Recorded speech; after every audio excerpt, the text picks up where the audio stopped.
अस्सलामुअलैकुम स्टूडेंट्स। उम्मीद है कि आप सब खैरियत से होंगे। आज से बाकायदा स्टडी का आगाज़ करते हैं और जिस लेक्चर का हमने आज आगाज़ करना है that is cost volume profit analysis, या इसको हरूफ आम में CVP एनालिसिस का भी नाम दिया जाता है। तो सबसे पहले हमने ये देखना है कि कॉस्ट वॉल्यूम प्रॉफिट एनालिसिस चीज़ क्या है। 3 टर्मों से मिलके स्टूडेंट्स ये जो टॉपिक है ना डिज़ाइन किया गया है। नंबर 1 पे कॉस्ट, नंबर 2 पे वॉल्यूम और नंबर 3 पे प्रॉफिट। तो कॉस्ट वॉल्यूम प्रॉफिट या CVP, actually cost volume profit analysis जो है ना ये नाम है किस चीज़ का। हमारी जो कॉस्ट और वॉल्यूम के मुख्तलिफ लेवल्स हैं उनका हमारे प्रॉफिट पे क्या इम्पेक्ट पड़ता है। तो ये चीज़ जब हम साइंटिफिकली चेक करते हैं कि हमारी कॉस्ट और हमारा जो वॉल्यूम है वो हमारे प्रॉफिट को किस तरह से इफ़ेक्ट कर रहा है, तो इस चीज़ को हम कॉस्ट वॉल्यूम प्रॉफिट एनालिसिस का नाम देते हैं। कॉस्ट वॉल्यूम प्रॉफिट एनालिसिस को स्टूडेंट्स हम 3 मेन हिस्सों में तकसीम करते हैं। सबसे पहला जो हिस्सा है उसको हम ब्रेक इवन का नाम देते हैं। नंबर 2 पे जो हिस्सा है उसको स्टूडेंट्स हम टारगेट सेल, एस्टिमेटेड सेल या प्लान्ड सेल का भी नाम देते हैं। और नंबर 3 पे जो स्टूडेंट्स हिस्सा है उस हिस्से को हम नाम देते हैं मार्जिन ऑफ सेफ्टी का, या इसको MS का भी नाम दिया जाता है। सबसे पहले हमने ये देखना है ब्रेक इवन चीज़ क्या है, इसको निकाला किस तरह से जाता है। उसके बाद फिर टारगेट सेल की तरफ आएंगे, उसके बाद फिर मार्जिन ऑफ सेफ्टी की तरफ आएंगे। तो सबसे पहले स्टूडेंट्स हम ये देखते हैं कि ब्रेक इवन कहते किसको हैं। जब भी स्टूडेंट्स कोई भी बंदा बिजनेस का आगाज़ करता है, इसकी मैं सिंपल सी मिसाल यूँ दूंगा कि मैं एक स्कूल का आगाज़ कर देता हूँ। जब मैं स्कूल का आगाज़ करूँगा तो सबसे पहले जो चीज़ मेरे माइंड में आएगी वो ये कि कितने स्टूडेंट्स को एटलीस्ट एडमिट किया जाए, कितने स्टूडेंट्स को दाखला दिया जाए कि अगर हमें नफ़ा नहीं हो रहा तो एटलीस्ट हमें लॉस भी ना हो। इसी तरह जब आप एक मैन्युफैक्चरिंग का बिज़नेस शुरू करते हैं तो सबसे पहली चीज़ जो आपके माइंड में आती है वो भी यही होती है कि मुझे एटलीस्ट कितने पीसेस बेचने चाहिए कि अगर मुझे नफ़ा नहीं हो रहा तो नुकसान भी ना हो। ये जो स्टूडेंट सिचुएशन बनती है ना कि जहाँ पे बिज़नेस में आपको ना तो नफ़ा हो रहा है ना ही नुकसान हो रहा है, इस सिचुएशन को या इस लेवल को आप कह सकते हैं कि हम ब्रेक इवन का नाम देते हैं। तो पता फिर ये चल रहा कि ब्रेक इवन एक्चुअली एक पॉइंट है, एक लेवल है, एक स्टेज है जहाँ पे ना तो बिजनेस को लॉस हो रहा है ना ही प्रॉफिट हो रहा है। तो इसको टेक्निकली हम यूं भी कह सकते हैं कि जहाँ पे हमारा ऑपरेटिंग प्रॉफिट ज़ीरो है। ऑपरेटिंग प्रॉफिट स्टूडेंट्स हम उस प्रॉफिट को कहते हैं जो हम अपने रूटीन फंक्शन से जनरेट करते हैं। बिजनेस के रूटीन फंक्शंस क्या हैं? चीज़ों को बना के बेचना। तो इस एक्टिविटी से, इस फंक्शन से जो भी हम नफ़ा जनरेट करेंगे स्टूडेंट्स हमारा वो ऑपरेटिंग प्रॉफिट होगा। बाज़ एक्सपर्ट्स इसको यूँ भी कहते हैं कि वो लेवल जहाँ पे हमारी इनकम हमारे तमाम एक्सपेंडिचर को रिकवर कर लेती है। तो ज़ाहिर सी बात है स्टूडेंट्स, जब आपकी इनकम आपके अखराजात को रिकवर कर लेगी, पूरा कर देगी, तो आपका ऑपरेटिंग प्रॉफिट ऑटोमेटिकली ज़ीरो हो जाना है। तो बात घूम फिर के वहाँ ही आ रही है कि जहाँ पे हमारा ऑपरेटिंग प्रॉफिट ज़ीरो है। अगर मैं इसको मैथमेटिकली लिखना चाहूँ तो मैं फिर यूँ लिख सकता हूँ कि ऑपरेटिंग प्रॉफिट हमारा क्या है? ज़ीरो है। यही डेफिनेशन क्या आ रही थी कि जहाँ पे हमारा ऑपरेटिंग प्रॉफिट ज़ीरो है। अब ये मैंने मैथमेटिकल स्टूडेंट्स लिख दिया है, operating profit is equal to zero. अब आप लोग जानते हैं कि ऑपरेटिंग प्रॉफिट निकालने के लिए हम लोग क्या करते हैं, सेल में से ऑपरेटिंग कास्ट को माइनस करते हैं। ऑपरेटिंग कास्ट स्टूडेंट्स उस कास्ट को कहते हैं जो हमारे रूटीन के फंक्शन पे लग रही होती है। तो सेल माइनस ऑपरेटिंग कास्ट। अब सेल स्टूडेंट्स निकालने का सिंपल सा सोल्यूशन है। हाँ, सेल माइनस ऑपरेटिंग कास्ट किसके बराबर आएगा, मैं यहाँ पे पहले चलें दर्ज कर दूँ, ऑपरेटिंग प्रॉफिट। जब भी हम स्टूडेंट सेल में से ऑपरेटिंग कास्ट माइनस करेंगे तो ये हमेशा ही ऑपरेटिंग प्रॉफिट के बराबर आएगी। और सेल निकालने का स्टूडेंट्स आपको पता होना चाहिए कि जो हमारी सेल प्राइस है ना, इसको क्वांटिटी के साथ मल्टीप्लाई कर दें। जब भी हम सेल प्राइस को क्वांटिटी के साथ मल्टीप्लाई करेंगे तो हमारे पास सेल आ जाएगी। ऑपरेटिंग कास्ट स्टूडेंट्स दो तरह की होती है या दो चीज़ों पर मुश्तमिल होती है। एक को हम नाम देते हैं TVC, टोटल वेरिएबल कास्ट, और दूसरी को हम नाम देते हैं फिक्स कास्ट का। तो एक्चुअली फिर हम क्या कर रहे होते हैं, सेल में से टोटल वेरिएबल कास्ट और फिक्स कास्ट दोनों को माइनस कर रहे होते हैं। और ब्रेक इवन पे हमारा ऑपरेटिंग प्रॉफिट किसके बराबर है, ज़ीरो के। तो ऑपरेटिंग प्रॉफिट की जगह पे मैं पुट कर देता हूँ ज़ीरो। अब आगे चलते हैं, प्राइस इनटू क्वांटिटी। लें जी, टोटल वेरिएबल कास्ट स्टूडेंट्स निकालने का तरीका ये है कि जो हमारी पर यूनिट वेरिएबल कास्ट है ना, इसको हम क्या करें, क्वांटिटी के साथ मल्टीप्लाई कर दें। अब ये बात आपने जहन में रखनी है कि वेरिएबल कास्ट पर पीस में तो सेम रहती है लेकिन टोटल में हमेशा चेंज हो जाती है। तो इसको निकालने के लिए फिर हमें क्या करना पड़ता है, पर पीस वेरिएबल कास्ट को क्वांटिटी के साथ मल्टीप्लाई करना पड़ता है। जब भी हम वेरिएबल कास्ट पर यूनिट को क्वांटिटी के साथ मल्टीप्लाई करेंगे तो हमारे पास टोटल वेरिएबल कास्ट आ जाएगी। और फिक्स्ड कास्ट स्टूडेंट्स ये हमेशा टोटल में सेम ही रहती है, और जो लग गई सो लग गई। तो इसने टोटल में तो सेम रहना होता है लेकिन पर पीस में याद रखिएगा ये हमेशा चेंज होती रहती है। तो फिक्स्ड कास्ट ऑपरेटिंग प्रॉफिट हमारा किसके बराबर आ गया, ज़ीरो के। अब आगे चलते हैं, price into quantity minus variable cost per unit into quantity, और फिक्स्ड कास्ट स्टूडेंट्स दूसरी साइड पर जाके प्लस में कन्वर्ट हो जाएगी। लेफ्ट हैंड साइड पे ये माइनस थी, जब हमने इसको राइट साइड पे ट्रांसपोज किया है तो ये प्लस में कन्वर्ट हो गई है। अब ज़रा गौर के साथ देखें तो यहाँ पे क्वांटिटी जो है ना वो कॉमन आ रहा है, ले लेते हैं क्वांटिटी। तो पीछे हमारे पास बचेगा प्राइस माइनस वेरिएबल कास्ट।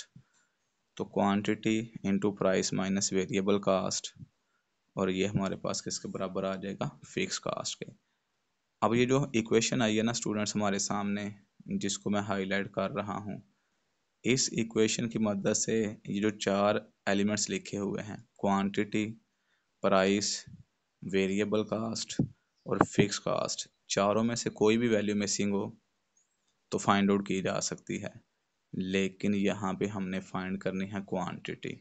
कौन सी क्वांटिटी, जहाँ पे हमारा ऑपरेटिंग प्रॉफिट ज़ीरो है। तो ये निकालने के लिए students price minus variable cost को दूसरी साइड पे शिफ्ट कर देते हैं। तो इस साइड पे आके ये क्या करेगा, फिक्स कास्ट को डिवाइड कर देगा।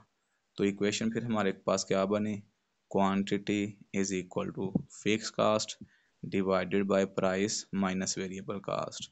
तो ये स्टूडेंट्स हमारे पास वो क्वांटिटी आ जाएगी जहाँ पे हमारा ऑपरेटिंग प्रॉफिट ज़ीरो है।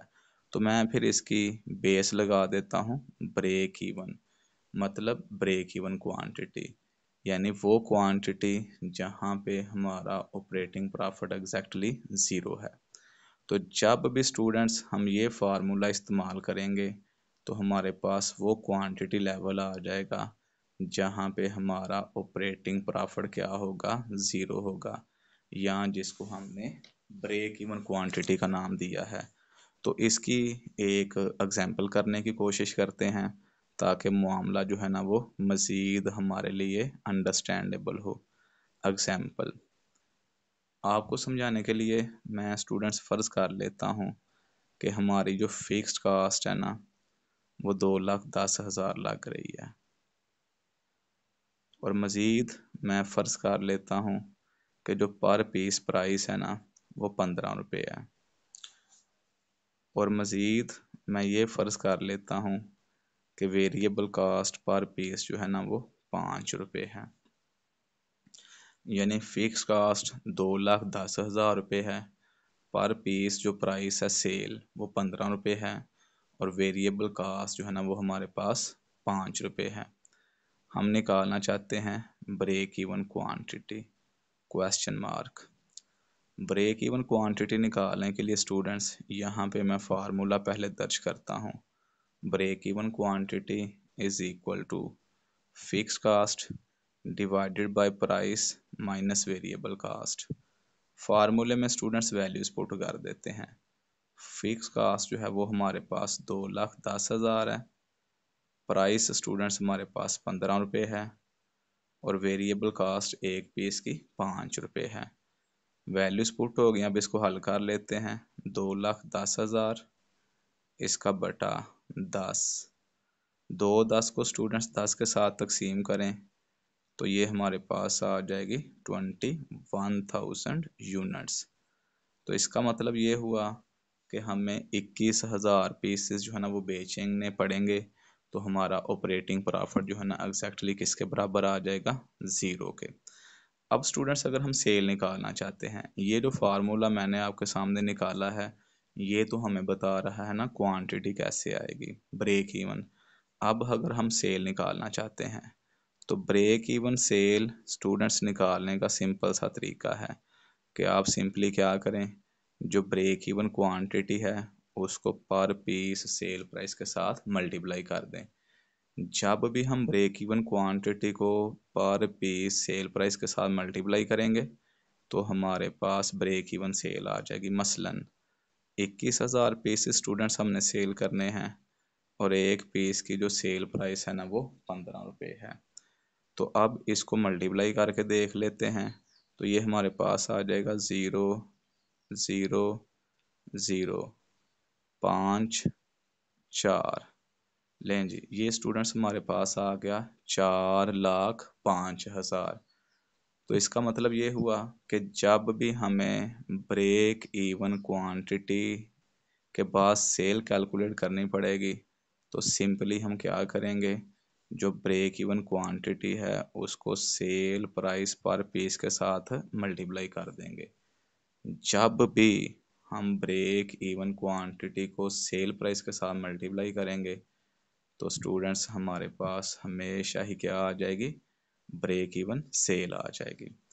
अब इसको आगे मज़ीद एक्सटेंड करते हैं। लें जी, अब देखें स्टूडेंट्स, मैंने आपके सामने फार्मूला लिखा है ब्रेक इवन सेल का, break even quantity into sale price. लें जी, break even quantity into sale price, तो ऊपर देखें यहाँ पे ब्रेक इवन क्वांटिटी किसके बराबर है, fix cost divided by price minus variable cost. अब मैं यहाँ पे ना वैल्यू पुट कर देता हूँ, ये वैल्यू उठा के यहाँ पे प्लेस कर देता हूँ, क्योंकि ये देखें किसके बराबर है, fix cost divided by price minus variable cost. तो हमारे पास देन इक्वेशन क्या बनेगी, fix cost divided by price minus variable cost into sale price. अब स्टूडेंट्स आपको पता होना चाहिए कि इसका ही बटा एक है, प्राइस माइनस वेरिएबल कास्ट एक के साथ मल्टीप्लाई होगा और फिक्स कास्ट ये प्राइस के साथ मल्टीप्लाई होगा। तो हमारे पास आ जाएगा फिक्स कास्ट इनटू प्राइस और इसका बटा प्राइस माइनस वेरिएबल कास्ट। अब ये जो students price minus variable cost है ना, इसको कास्ट एंड मैनेजमेंट अकाउंटिंग की लैंग्वेज में हम नाम देते हैं CM, यानी कंट्रीब्यूशन मार्जिन का। कंट्रीब्यूशन मार्जिन एक्सेसिव सेल है, किससे, वेरिएबल कास्ट से। यानी जितनी भी हमारी एक्सेसिव सेल होगी ना वेरिएबल कास्ट से, इस एक्सेसिव सेल को हम नाम देंगे कंट्रीब्यूशन मार्जिन का। अगर आप यूं लिख दें, fix cost into price divided by contribution margin, तो भी बात गलत नहीं होगी।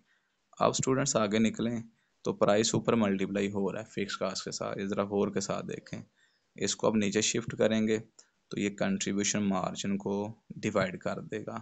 तो देन इक्वेशन क्या बनेगी, fix cost divided by contribution margin divided by price. ये जो चीज़ है ना स्टूडेंट्स, ये वाली contribution margin divided by price, ये रिलेशनशिप है कंट्रीब्यूशन मार्जिन का प्राइस के साथ, सेल प्राइस के साथ। इस रिलेशनशिप को अकाउंटिंग की लैंग्वेज में हम नाम देते हैं सीएम रेशो का। अगर हम इस फार्मूले को फिर यूं मोल्ड कर दें, fix cost divided by CM ratio, तो भी बात गलत नहीं होगी। तो इसका मतलब ये भी हुआ कि अगर हमने सेल डायरेक्टली फाइंड आउट करनी है तो फिर हम क्या करेंगे, फिक्स कास्ट को कंट्रीब्यूशन मार्जिन रेशो के साथ डिवाइड कर देंगे। तो ये जब हम फार्मूला इस्तेमाल करेंगे तो हमारे पास स्टूडेंट्स आ जाएगी ब्रेक इवन सेल।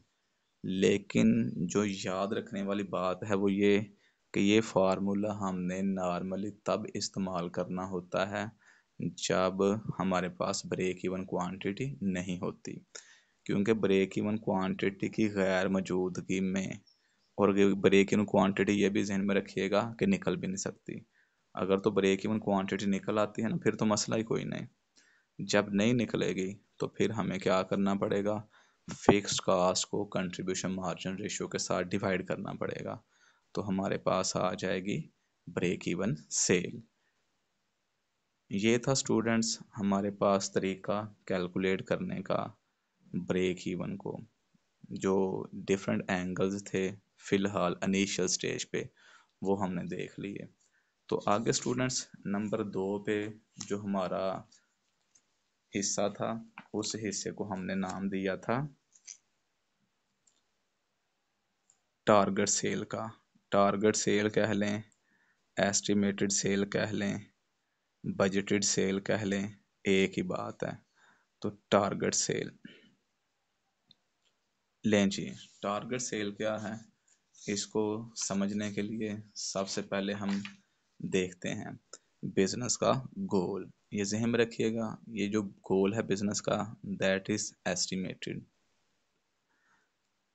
मसलन बिजनेस डिसाइड करता है कि इस साल हमने कम से कम 10 मिलियन नफ़ा कमाना है। This is the goal, this is the target.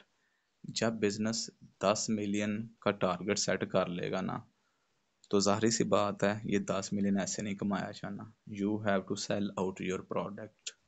आपको अपनी प्रोडक्ट सेल करनी पड़ेगी, बेचनी पड़ेगी। अब यहाँ पे ये सवाल बनता है कि 10 मिलियन नफ़ा कमाने के लिए हमें कितनी सेल करनी पड़ेगी। अब कैसे पता चलेगा, तो इसका जवाब ब्रेक इवन की मदद से। ब्रेक इवन स्टूडेंट एक ऐसी डिवाइस है जिसकी मदद से हम इमीडिएटली एस्टिमेट कर सकते हैं कि 10 मिलियन सेल एक नफ़ा कमाने के लिए एक्चुअली हमें कितनी सेल करनी पड़ेगी। मसलन इसको साबित करने के लिए वापस चलते हैं ऑपरेटिंग प्रॉफिट की तरफ, ब्रेक इवन की तरफ। स्टूडेंट्स जहाँ पे हमारा ऑपरेटिंग प्रॉफिट था ना 0, उसको हमने नाम दिया था ब्रेक इवन का। लेकिन यहाँ पे देखें हमारा बिजनेस कितना नफ़ा कमाना चाह रहा है, 10 मिलियन। चूँकि हमारा टारगेट 10 मिलियन है ना, तो ऑपरेटिंग प्रॉफिट में स्टूडेंट्स जो 0 है उसमें मैं फिर ऐड कर देता हूँ M. M stand for million, ये बात ज़हन में रखिएगा, 10 मिलियन। ठीक होगी बात। अब आगे चलते हैं। ऑपरेटिंग प्रॉफिट स्टूडेंट्स निकालने का तरीका हमने पीछे देखा कि सेल में से आप लोग माइनस कर दें ऑपरेटिंग कास्ट को। लें जी, अब 0 में 10 जमा कर देंगे स्टूडेंट्स राइट हैंड साइड पे, तो ये हमारे पास 10 मिलियन आएगा। और सेल निकालने का सिंपल सा हाल हमने पीछे भी देखा कि प्राइस को मल्टीप्लाई कर दें क्वांटिटी के साथ। और ऑपरेटिंग कास्ट में स्टूडेंट्स आप लोग जानते हैं 2 तरह की कास्ट शामिल होती हैं, एक टोटल वेरिएबल कास्ट और दूसरी फिक्स कास्ट। तो ये हमारे पास आ जाएगा 10 मिलियन एज इट इज। ठीक हो गया। अब आगे निकलते हैं, price into quantity minus total variable cost students निकालने का तरीका हमने देखा कि जो हमारी पर पीस वेरिएबल कास्ट है ना, उसको मल्टीप्लाई करना पड़ेगा हमें क्वांटिटी के साथ, ये लें जी। और फिक्स कास्ट स्टूडेंट्स इधर आके प्लस हो जाएगी, तो ये बन जाएगा फिक्स कास्ट प्लस 10 मिलियन। अब क्वांटिटी कॉमन आ गई हमारे पास, तो पीछे क्या बचेगा, प्राइस माइनस वेरिएबल कास्ट, और इस साइड पे हमारे पास आ जाएगा फिक्स कास्ट प्लस 10 मिलियन। लेंगे स्टूडेंट्स क्वांटिटी साइड पे रहेगी, तो इस साइड पे आके ना फिक्स कास्ट प्लस 10 मिलियन, जो कि हमारा टारगेट प्रॉफिट है, एस्टिमेटेड प्रॉफिट है, इसको प्राइस माइनस वेरिएबल कास्ट क्या करेगा, डिवाइड कर देगा। तो इक्वेशन हमारे पास आ गई फिर, quantity is equal to fix cost plus 10 million divided by price minus variable cost. ये कौन सी क्वांटिटी है जो हमने बेचनी है, कितना नफ़ा कमाने के लिए, ये ऊपर जो एग्जांपल में मैंने दिया है 10 मिलियन। तो इसको फिर मैं नाम देता हूँ टी, बेस लगा देता हूँ टी, यानी टारगेट क्वांटिटी। तो ये स्टूडेंट्स हम फार्मूला इस्तेमाल करेंगे तो हमारे पास वो क्वांटिटी आ जाएगी जो हमें बेचनी पड़ेगी 10 मिलियन नफ़ा कमाने के लिए। अब यहाँ पे देखें, ये जो 10 मिलियन है ना, इसको हमने ऊपर नाम दिया है टारगेट प्रॉफिट का, ठीक होगी बात। इसके साथ ही ब्रैकेट में लिख देता हूँ टीपी। अगर इस इक्वेशन को मैं यूँ मोल्ड कर दूँ, target quantity is equal to fix cost plus 10 million, 10 million की जगह पे स्टूडेंट्स टारगेट प्रॉफिट ही चलें लिख देते हैं, टारगेट प्रॉफिट, और इसका बटा प्राइस माइनस वेरिएबल कास्ट, तो बात गलत नहीं होगी। तो ये स्टूडेंट्स हम फार्मूला इस्तेमाल करेंगे किस मकसद के लिए, अपना target profit, estimated profit find out करने के लिए, जो क्वांटिटी सेल आउट करेंगे उसको निकालने के लिए। मसलन इसकी एक रफ सी एग्जांपल देख लेते हैं। लें जी, हम स्टूडेंट्स जो फिक्स कास्ट लगा रहे हैं ना, वो फ़र्ज कर लेते हैं 2,10,000 है। उसी एग्जांपल को जो पहले की है मैं कैरी ऑन करने लगा हूँ। सेल प्राइस जो है ना स्टूडेंट्स हमारी 15 रुपये है, जबकि एक पीस पे जो हमारी वेरिएबल कास्ट है ना वो 5 रुपये लग रही है, और प्रॉफिट यानी टारगेट प्रॉफिट जो हम कमाना चाह रहे हैं वो फ़र्ज कर लेते हैं कि 90,000 है। अब हम ये देखना चाहते हैं कि कितनी हमें क्वांटिटी जो है ना वो सेल करनी पड़ेगी ताकि हमारा 90,000 प्रॉफिट का जो टारगेट है ना वो अचीव हो जाए। तो ये ज़रा स्टूडेंट्स गौर के साथ देखें, फार्मूला ऊपर लिखा हुआ है target quantity is equal to fixed cost plus target profit, या डायरेक्टली 90,000 भी रखा जा सकता है, divided by price minus variable cost. फार्मूले में वैल्यूज पुट कर दें, 2,10,000, टारगेट प्रॉफिट स्टूडेंट्स हमारे पास है 90,000, तो टारगेट प्रॉफिट की जगह पे 90,000 पुट कर दें, बटा प्राइस स्टूडेंट्स एक प्रोडक्ट की हमारे पास 15 रुपये है, जबकि वेरिएबल कास्ट 5 रुपये है। ये दोनों जमा होकर बन जाएंगे 3 लाख, और इसका बटा स्टूडेंट्स हमारे पास आ जाएगा 10। 3 लाख को स्टूडेंट्स 10 के साथ तकसीम कर दें तो ये हमारे पास आ जाएंगे 30,000 यूनिट्स। इसका मतलब ये हुआ कि हमें 30,000 पीसेस बेचने पड़ेंगे, तो हमारा जो टारगेट है ना 90,000 प्रॉफिट का, ये अचीव हो जाएगा। अब अगर हमने सेल निकालना चाहते हैं, क्वांटिटी स्टूडेंट्स देख लिया आपने नॉर्मली यूनिट्स में होती है, लेकिन हम फाइंड आउट करना चाहते हैं सेल को, टारगेट सेल को, एस्टिमेटेड सेल को। तो सेल टारगेट निकालने का स्टूडेंट सिंपल सा हल है कि जो आपकी टारगेट क्वांटिटी आ रही है ना उसको आप सेल प्राइस के साथ मल्टीप्लाई कर दें। मसलन ये है ना हमारे पास टारगेट क्वांटिटी 30,000 यूनिट्स, इसको मल्टीप्लाई कर दें एक पीस की सेल प्राइस के साथ, तो ये हमारे पास आ जाएगा 4,50,000। लेकिन स्टूडेंट्स यहाँ से फिर हमें ये पता चला कि अगर हम रुपीज़ 4,50,000 की सेल कर लेते हैं तो हमारा टारगेट जो है ना वो अचीव हो जाएगा। अगर स्टूडेंट्स आपको कोई शक हो आपके जहन में कि शायद हमारा जो एस्टिमेशन है ना वो गलत निकल रहा है, तो आप इसको न्यूमेरिकली चेक भी कर सकते हैं। ये जो चेक है ये हमारे क्वेश्चन का हिस्सा नहीं है, ये हमारी अपनी सेटिस्फेक्शन के लिए है। लेकिन बास हम प्रॉब्लम्स करेंगे ना, तो वहाँ पे वो पूछेगा भी कि भाई बताएं, साबित करें कि ब्रेक इवन पे भी स्टूडेंट्स को चेक किया जा सकता है या टारगेट प्रॉफिट वाकई अचीव हो रहा है इस सेल पे या नहीं अचीव हो रहा, तो हम इसको फिर वेरीफाई कर सकते हैं। चेक करने के लिए स्टूडेंट्स ले लेते हैं सेल्स। सेल जो है ना स्टूडेंट्स हमारे पास 4.5 लाख की है, ये निकाल ली हमने, लिख ली यहाँ से उठा के सेल।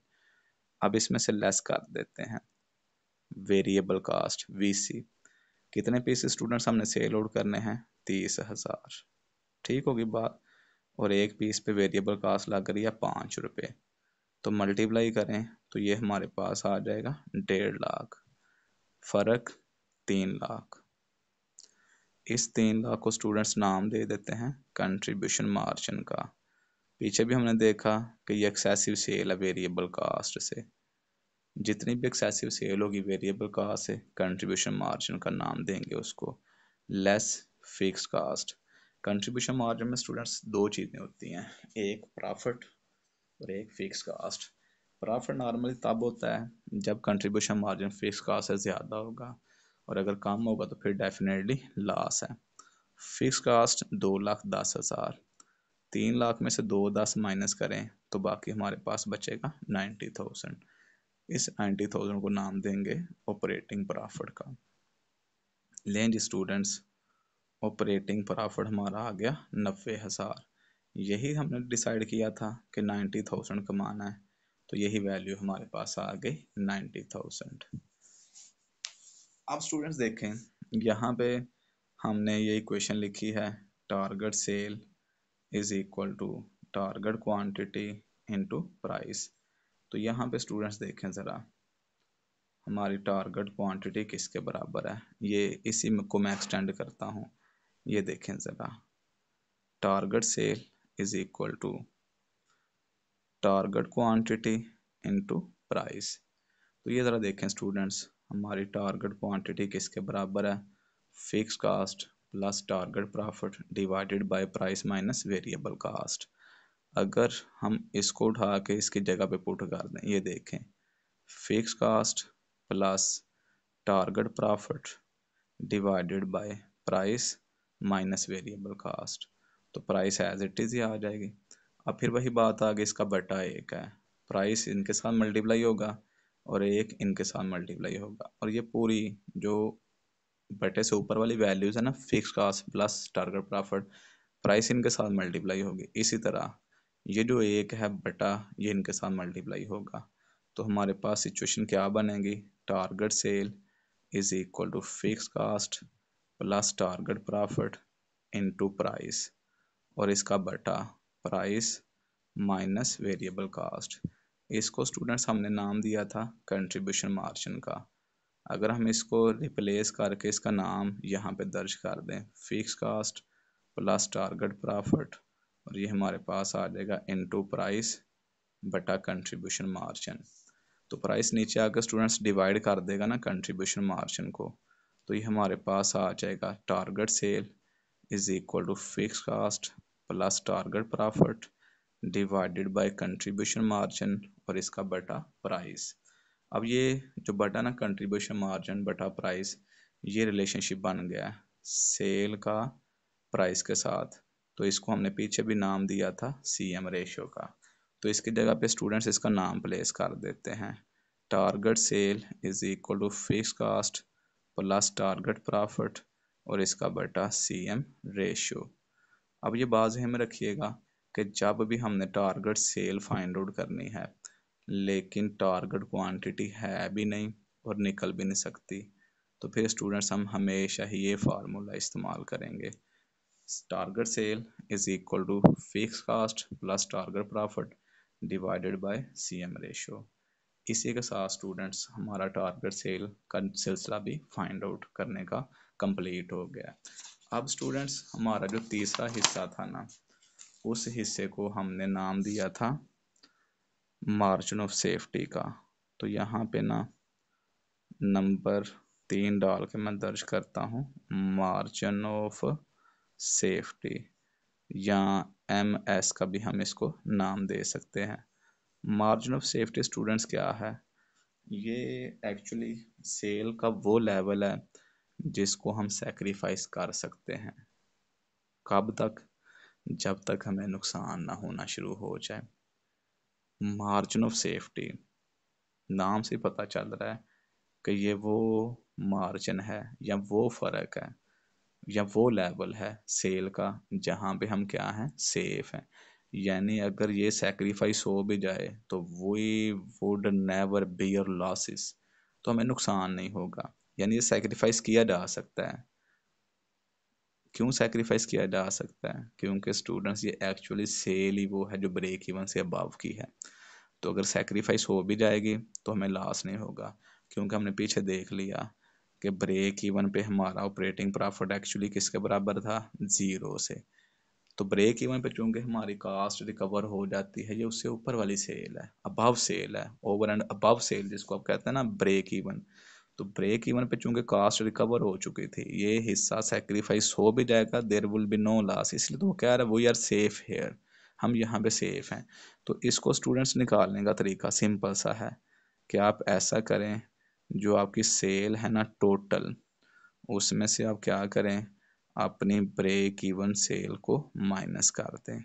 ये स्टूडेंट्स इसको निकालने का तरीका है कि जो हमारी टोटल सेल है बिजनेस की, उसमें से हम अपना ब्रेक इवन सेल माइनस कर दें, तो हमारे पास वो सेल लेवल आ जाएगा जो अगर सेक्रीफाइस हो भी जाता है, जो अगर नहीं भी अचीव होगा, तो हमें नुकसान नहीं होगा।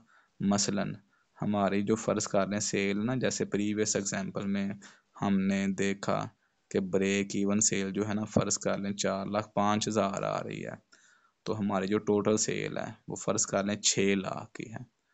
तो 6 लाख में से स्टूडेंट्स 4,05,000 माइनस कर दें, ये प्रीवियस एग्जांपल में से मैंने कैरी ऑन किया है figure.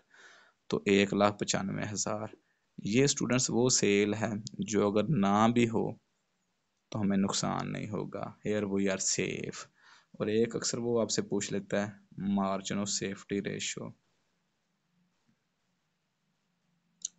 Margin of safety ratio या MS रेशो का स्टूडेंट्स इसको नाम दिया जाता है, MS रेशो। तो नाम से ही आपको पता चल जाना चाहिए कि MS रेशो जो है ना, बेसिकली मार्जिन ऑफ सेफ्टी का रिलेशनशिप है किसके साथ, सेल के साथ। तो इसको निकालने का सिंपल सा हल है कि मार्जिन ऑफ सेफ्टी को आप क्या करें, सेल के साथ डिवाइड कर दें। परसेंटेज में भी स्टूडेंट्स को शो किया जा सकता है, लेकिन हमारी जो प्रैक्टिस है ना, वो यहाँ पे एज इट इज़ ही चलेगी। मार्जिन ऑफ सेफ्टी रेशियो, अब देखें मार्जिन ऑफ सेफ्टी हमारा किसके बराबर आ रहा है, sale minus break even sale, और इसका बटा फिर हमारे पास किसके बराबर आ जाएगा, सेल के। तो ये भी स्टूडेंट्स फार्मूला इस्तेमाल किया जा सकता है और ये भी फार्मूला इस्तेमाल किया जा सकता है। नंबर 1, नंबर 2, ये स्टूडेंट्स हम फार्मूला तब इस्तेमाल करेंगे जब ऑलरेडी हमारे पास ब्रेक सॉरी जो मार्जिन ऑफ सेफ्टी है ना वो है, निकला हुआ है। और अगर नहीं निकला हुआ और वो डिमांड कर देता है जी MS रेशो फाइंड आउट करें, तो देन स्टूडेंट्स हम ये फार्मूला इस्तेमाल करेंगे। तो इसी के साथ स्टूडेंट्स हमारा आज का लेक्चर जो है ना वो वाइंड अप हो गया। किसी का अगर मसला है, बात क्लियर नहीं हो सकी, तो काइंडली क्वेश्चन पूछ। इसी के साथ अल्लाह हाफिज़, नेक्स्ट लेक्चर के लिए।